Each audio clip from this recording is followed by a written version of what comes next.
በሕይወትህ ላይ ስኬታማ ለመሆን 5 ነገሮች ያስፈልጋል። አንደኛ በአላህ ላይ መተማመን፣ ቀጥሎም በራስህ ላይ መተማመን። ሁለተኛ ያሰብከውን ለማሳካት ጥረት ማድረግ። ሶስተኛ ተስፋ ማድረግ። አራተኛ ራስህን ከሌሎች ጋር አለማወዳደር። አምስተኛ ተስፋ ከቆረጡ ሰዎች መራቅ። ነቢያችን አለይሂ ሰላቱ ወሰላም እንዲህ ይሉናል፣ ጠንካራ ሙእሚን ከደካማ ሙእሚን የበለጠ አላህ ዘንድ ተወዳጅ ነው። በሁለቱም ግን መልካም ነገር አለ። የሚጠቅምህን ነገር ተጠባበቅ፣ በአላህ ታገዝ፣ እንዳትሰንፍ። አንዳች ነገር በነካህም ጊዜ እንዲህ አድርጌ በነበር እንዳትል። ነገር ግን ማለት ያለብህ አላህ ወሰነ፣ የፈለገውንም አደረገ፣ ቀደረ አላህ ወማ ሻአ ፈዐል ማለት ነው። ምክንያቱም በሆነ ኑሮ ወይም ለው የምትለዋ ቃል የሸይጣንን በር ትከፍታለችና ሙስሊም ዘግበውታል። ስኬት እንግዲህ የአዱንያ ስኬት አለ፣ የአኺራም ስኬት አለ። የአኺራው ስኬት ምን እንደሆነ ይታወቃል። فمن زحزح عن النار وأدخل الجنة فقد فاز ከእሳትም የተራቀና ገነትን የተገባ ሰው በርግጥ ምኞቱን አገኘ። ትልቁ ስኬትም እሱ ነው ሐቂቃ።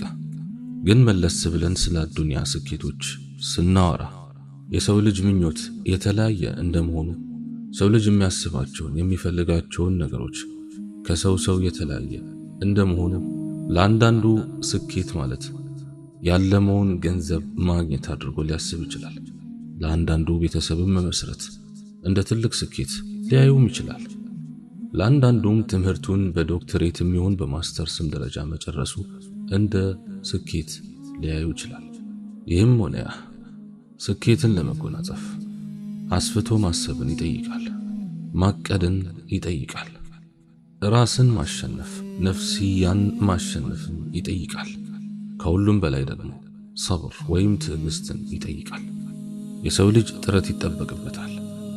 ይህ ማንም የማይክደው እውነታ ነው። አንድን ነገር ለማሳካት ጥረት ካልታከለበት የሚፈለገው ውጤት አይገኝም።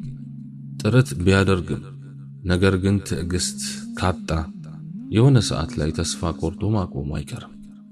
ስለዚህ ትዕግስት፣ ከዚያም ጥረት፣ ከዚያም በአላህ ፍቃድ ያለመውን ነገር ያሳካል።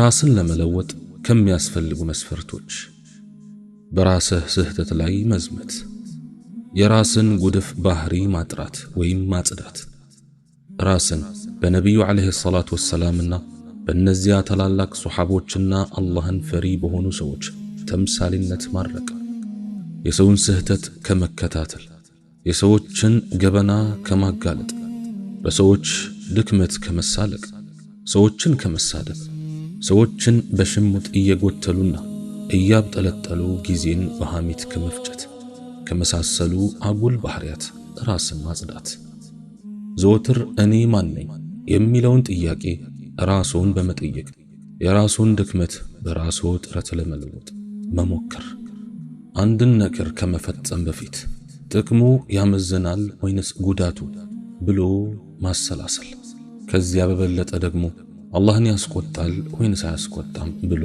ራስን መጠየቅ፣ በዱንያ ወጥመድ አለመጠለፍ፣ አኺራን ሁሌ ማስታወስ።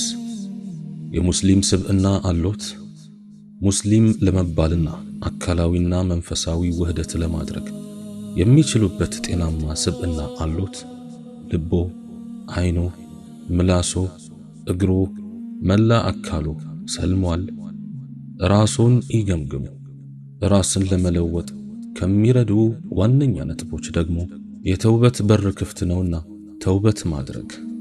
የተውበት ሸርጥ ወይም ቅድመ ሁኔታዎች ደግሞ እንደሚከተሉት ናቸው። ወንጀሉ በአላህና በባሪያው መካከል ከሆነ 3 ቅድመ ሁኔታዎች አሉ። ከወንጀሉ ራስን ማራቅ፣ በሰራው ወንጀል መጸጸት፣ ወደ ወንጀሉ ላለመመለስ ቁርጥ ሐሳብ ማድረግ። ወንጀሉ ከሰው ጋር የተያያዘ ከሆነ 4 ቅድመ ሁኔታዎችን ማሟላት ይኖርበታል። 3ቱ ከላይ የተዘረዘሩት ሲሆኑ 4ኛው የሰው ሐቅ ያለበት እንደሆነ ራሱን ነፃ ማውጣት ይኖርበታል። ቀልባችንን በተቅዋ ለመሙላት መሞከር መቻል አለብን ወዳጆች። ተቅዋ ማለት በአጭሩ አላህን መፍራት፣ በቁርአን መስራት፣ በትንሽ መብቃቃትና ለጉዞው ቀን መዘጋጀት ነው። በተቻለን አቅም ደግሞ ከአላህ ቁጣ መራቅ መቻል አለብን። የአላህን ቁጣ እንዴት መራቅ ይችላሉ? እኩይ ምግባራትን በመፈጸም ምድር ላይ ፈሳድ ወይም ጥፋት እንዲሰፍን የበኩልዎን አስተዋጽኦ ከማድረግ ይቆጠቡ። ከክህደትና ውለታ ቢስነት የምስራቅና የምዕራብ ያክል ተራራቁ፣ አትጠጓቸው። እውነትን ላለመቀበል አትሽሹ። ስህተትን ሲፈጽሙ ወዲያውኑ መሳሳትዎን አምነው ለማስተካከል ይሞክሩ። ኩራትና ጉረኝነት እንዳያጠናውቱት ጠንቀቅ ይበሉ። ከውሸት፣ ከቀላባጅነት፣ ከከሃዲነት ወረርሽኝ ራስዎን ይጠብቁ። ከሽርክ ፈጽመው ይራቁ። ዛሬ ላይ የብዙዎቻችን ችግር በሁሉም ጎናችን ማለትም በመንፈሳዊም ሆነ በዓለማዊ ጉዳዮች እኔ ነኝ ትክክለኛውን አካሄድን እየተከተልኩ ያለሁት ብለን ማሰባችን ይመስለኛል። እኔ ሞዴል ነኝ፣ እኔ ምሳሌ ነኝ፣ እኔ ሚዛናዊ ነኝ፣ እኔ ትክክል ነኝ፣ እኔ ስህተት የለብኝም ማለት የብዙዎቻችን ባህሪ ሆኗል። ለዚህም ነው መግባባቱ የከበደን። ኢስላም ሲነሳ ሁሉም ትክክለኛውን የኢስላም አስተምህሮ የተከተልኩት እኔ ነኝ ብሎ ያምናል። ባህሪ ሲነሳ ሁሉም የሱ ጸባይ ልዩ እንደሆነ አድርጎ ይመለከታል። ሚዛናዊነት ሲወሳም ሁሉም ሚዛናዊ ማለት እኔ ነኝ ብሎ ወደ ራሱ ይጠቁማል። ሁሉም ማለት ይቻላል ባለው የዓለማዊም ሆነ መንፈሳዊ ህይወት ፍልስፍና ራሱን ትክክል አድርጎ ያቀርባል። በዓለማዊ ጉዳዮች ጭምር ብዙ ሰዎች ራሳቸውን የትክክለኛ ነገሮች መለኪያ እንደሆኑ አድርገው ያስባሉ። አንድ ወዳጄ መኪና አያያዝም ሆነ አነዳድ ከኔ ተማሩ እያለ ይመጻደቅ እንደነበር አስታውሳለሁ። ሚዛናዊ እንደሆነ ያስባል። ሲነዳም የሚቀድሙትን ምንድነው እንዲህ የሚያንከለክላቸው ብሎ ይነጫነጫል። ቀስ ብለው የሚሄዱትን ደግሞ በቀርፋፋነታቸው ይተቻል። ሌላው ወዳጄ ደግሞ ገንዘብ አያያዝ ማለት እንደኔ ነው ይላል። ገንዘብ እየበተነ የእርሱ አቋም ትክክል እንደሆነ የሚያስባል። እየቋጠረም ትክክል ነኝ ብሎ የሚኮፈሳል። ሌላው ደግሞ ትዳር በዚህ መልኩ ነው መኖር ያለበት ብሎ ይከራከራል። ሚስቱን እየበደለ ሴትን መያዝ እንዲህ ነው ብሎ ይከራከራል። ሌላው የሱ ባህሪ ፍጹም እንደሆነ አድርጎ ይመጻደቃል። ነጭናጫ መሆኑን አያስተውልም። ተናዳጭ መሆኑን አይገነዘብም። በመንፈሳዊው ህይወታችን ብዙዎቻችን ትክክለኞቹ እኛንን ብለን እናስባለን።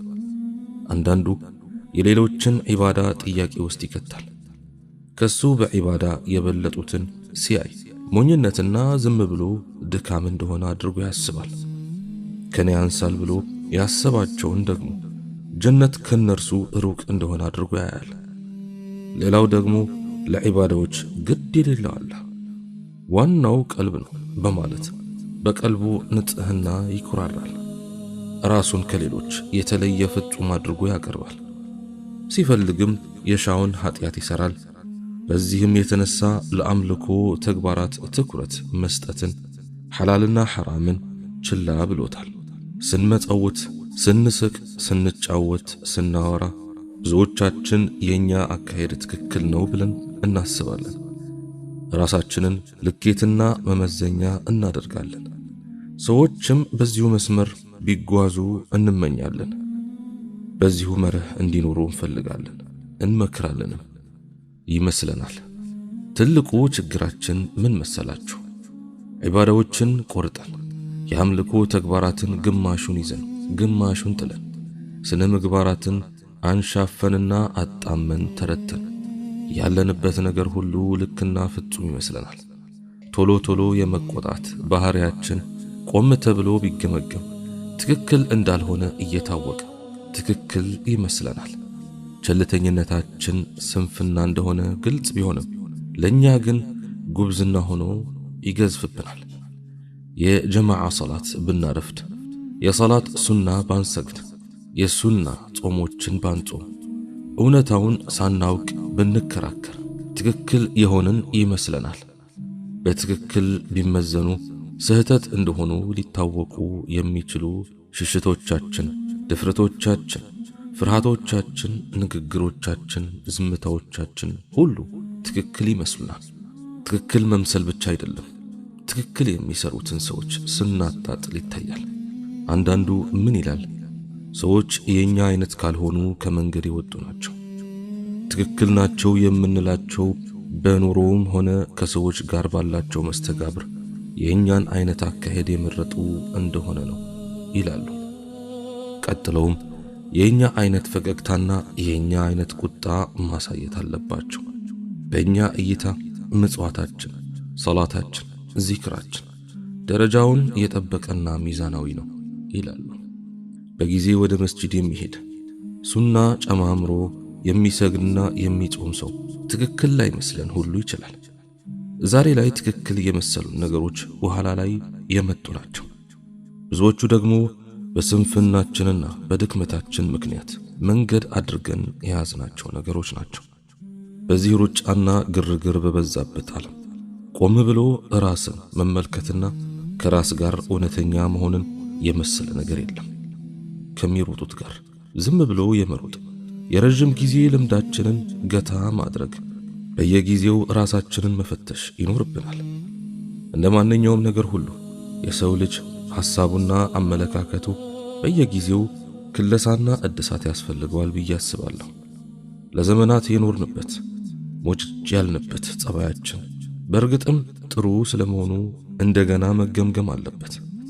አቋም ይዘን የተከራከርንበት ጉዳይ በእርግጥም ትክክል ስለመሆኑ ጊዜ ተሰጥቶ መጠናት አለበት። በግምገማና በጥናት በጥሞናና በማስተንተን ከእውነት ይደረሳልና አብዝቶ ይተረፋልና። ይህ ሁሉ መደረግ ያለበት ራሳችንን ለማሻሻልና የተሻለ ሰው ለመሆን ነው። የተሻለ ሰው መሆንን የሚያልም ሰው የንግድ አሰራሩን በየጊዜው እንደሚያሻሽለውና እንደሚከልሰው ነጋዴ ሁሉ ራሱንም ለማሻሻል መላ ሁኔታውን መገምገም አለበት ብዬ አስባለሁ። ሁሌም አንድን ነገር ትክክል ነን ብለን ከማሰባችንም ሆነ ከመከራከራችን በፊት እውነታውን ማወቅ አለብን። እውነታው ከምናስበው በተቃራኒ መሆኑን ያወቅን እንደሆነ ደግሞ መራራም ቢሆን መቀበል ይኖርብናል። መካከለኝነትና ሚዛናዊነት ኢስላማዊ አስተምህሮ ነው። በዱንያዊም ሆነ አኺራዊ ጉዳዮች ሚዛንን ጠብቆ መጓዝ፣ መካከለኝነትን መምረጥ ትልቅ የደስታ ምንጭ ነው። በተቻለን መጠን ሚዛናዊ እንሆን። ለሁሉም ነገር መለኪያው እኔ ነኝ ብሎ ማሰብ በራስ መደነቅና እቡይነት ነው። አላህ ይወደው። ዘወትር ራሳችንን ቆም ብለን በጥልቀት የመመርመር ልማድ ይኖረን። የሰዎችን ጉዳይ ለራሳቸው እንተው። ስለ ራሳችን ብዙ እንጨነቅ። ራሳችንን እንገንባ፣ ማንነታችንን እናሻሽል። ጠንካራ ከሆነ አላህ ያዘልቅልን ዘንድ እንለምነው።